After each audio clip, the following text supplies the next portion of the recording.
Hello and welcome to 100 Yards of Football Sports Talk Radio.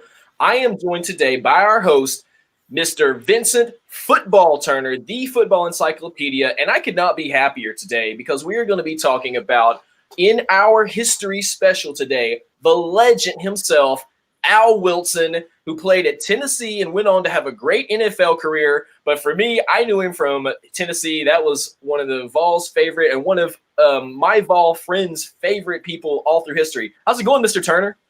How you doing this morning, Mr. Jeremiah?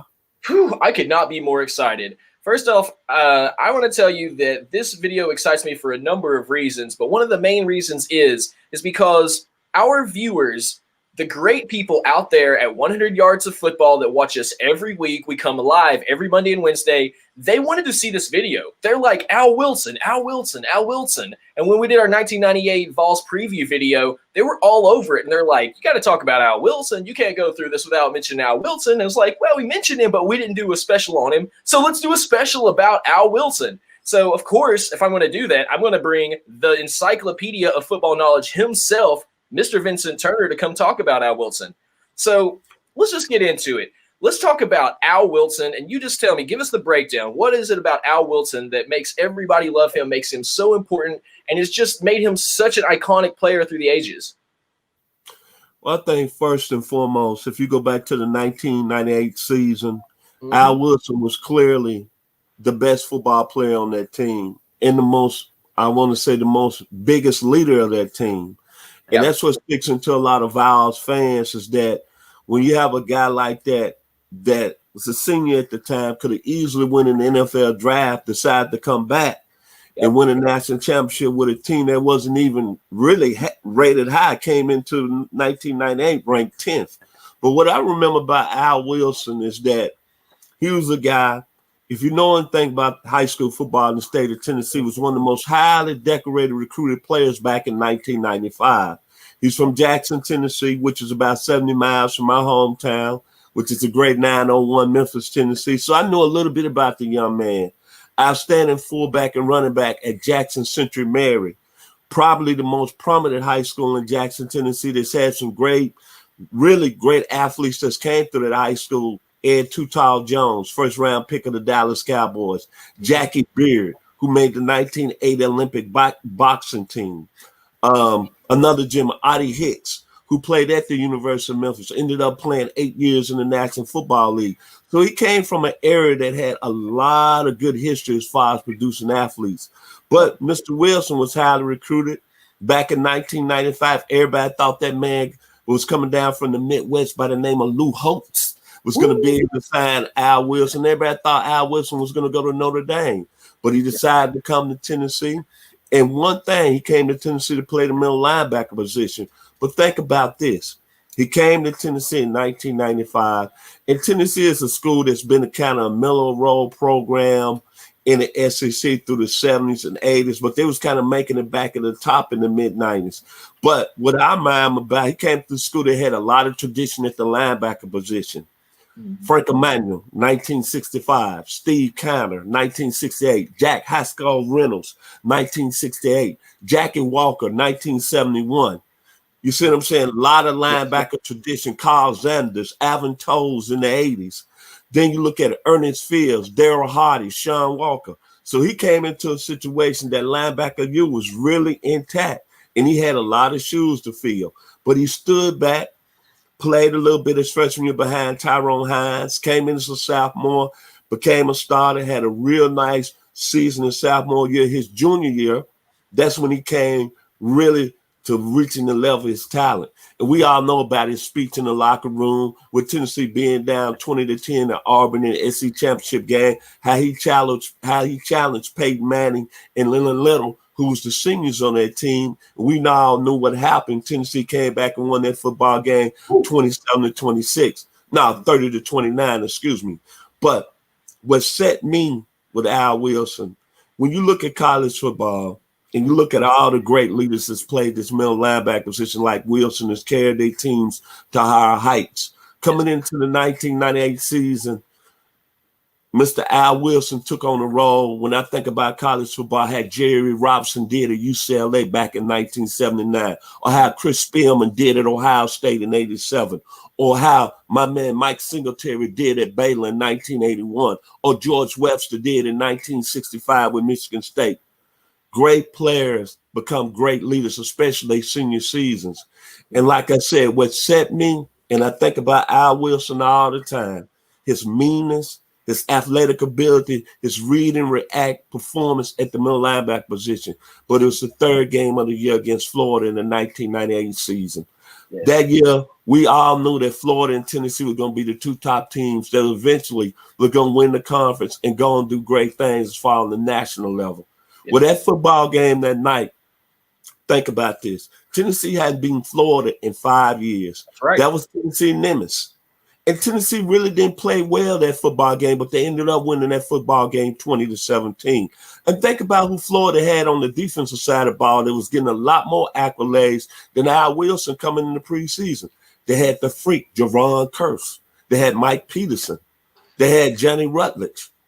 But when you look at that game, I always say here on 100 Yards of Football, in the history while we're covering these teams and players, big-time players play big and big-time games. I know about the Arkansas game that season, but that Florida game that night, that's when Tennessee football really changed.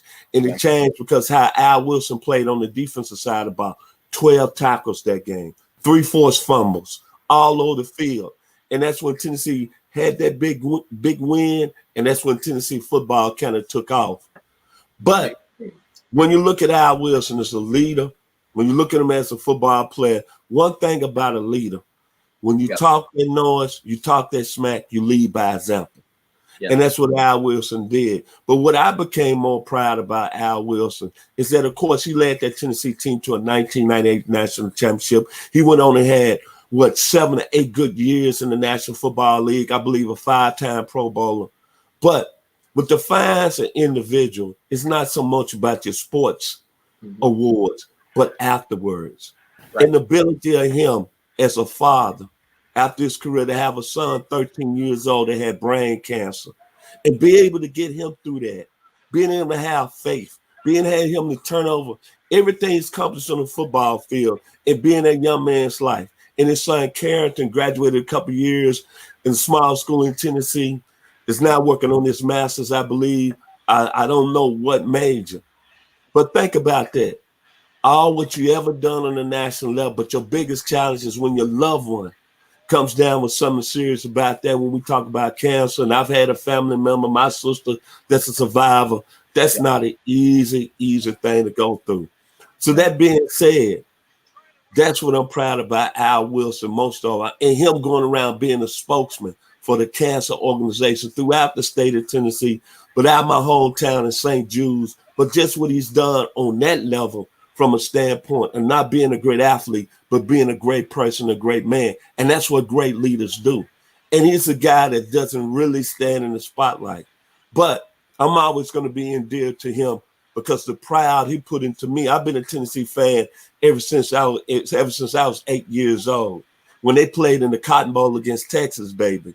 And when them winning that national championship in 1998, and me being an all-star sports bar in Marietta, and just being around a lot of Tennessee fans, all I can remember was looking at them stars and them fireworks shooting in there in Tennessee, baby, winning the first BCS national championship. So that being said, Rocky Top, Dolly Parton, yes, sir, David Crockett, all the great things from the state of Tennessee, baby. Don't forget Smoke. You are the man. Absolutely. Yeah, and so Al Wilson is a legend. It is – okay, so I think that is something that really needs to be said. He on the field, he made some amazing plays. Yes, he was an amazing football player, but you're right, off the field, this is a guy who really stood up for what he believed in and really was just a leader on and off the field. And I think that's one of the reasons that Al Wilson has become – such a positive and embodying force for the Vols nation. And I would tell you that I know people today that would still say that Al Wilson is their favorite Vol of all time. And that's over everybody else, including, Peyton Manning and so many other great players that have come out of there. What are your final thoughts on Al Wilson? I think Al Wilson is a tremendous ambassador for the University of Tennessee, the football program, the pride, the honor that he's brought to the state of Tennessee. Because remember, Tennessee is only a small state of 6 million people. And when you look at Tennessee, we don't talk about a lot of great football players coming from our state. When you talk about great football players on the high school level, it's always California, Texas, Georgia, even Mississippi and Arkansas hold a little acclaim. But Tennessee, nobody thinks about Tennessee as a football state.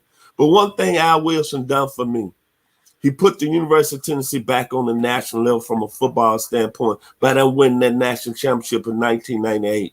And then just the tenacity that he played the position in. He was nasty. He was athletic. He was everything that team needed that year. And let's be realistic. Coming into that 1998 season, there was a lot of question marks about that football team. But without Al Wilson, I don't know if they would have won the national championship. Let's be honest about that. No. Yeah, he was definitely pivotal.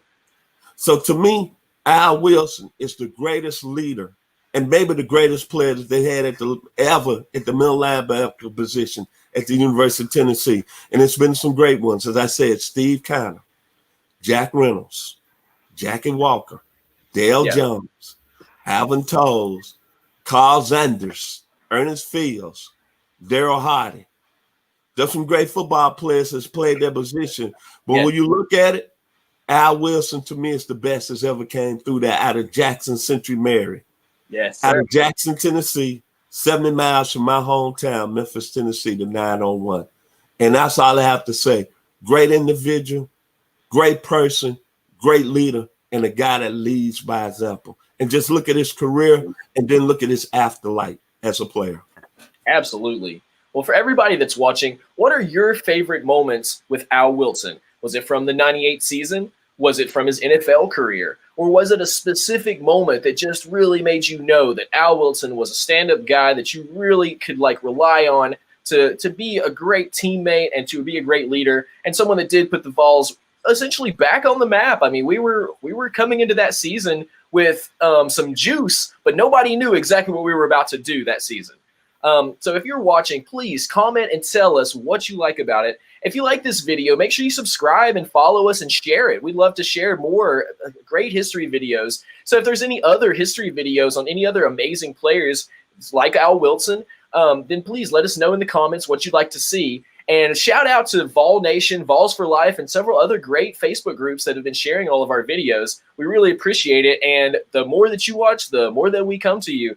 And don't forget, we come every week live, Monday and Wednesday, with several shows including sports prospects all the way from high school to college to the NFL with our great team, Vincent, Mr. Football Turner, myself, the producer, Jeremiah Long. Plus, we've got 1981 first-round draft pick for the Atlanta Falcons, Mr. Bobby Butler. We've also got our coaching expert, Mr. Kevin Bull Jones, who's currently one of the coaches over at North Atlanta. And we've got our co-host Logan Landers, who always brings he does his research. He always comes in with some great guests and some great prospect videos. And we've even went ahead and shown you a little bit about what's going on in basketball with Coach Brian Spencer and Coach Will Witherspoon, who've also been bringing on some great guests. So for all the team here at 100 Yards of Football, we love you, Vol Nation. Rocky Top, you'll always be home sweet home to me. So good old Rocky Top, Tennessee. And we'll see you guys later this week.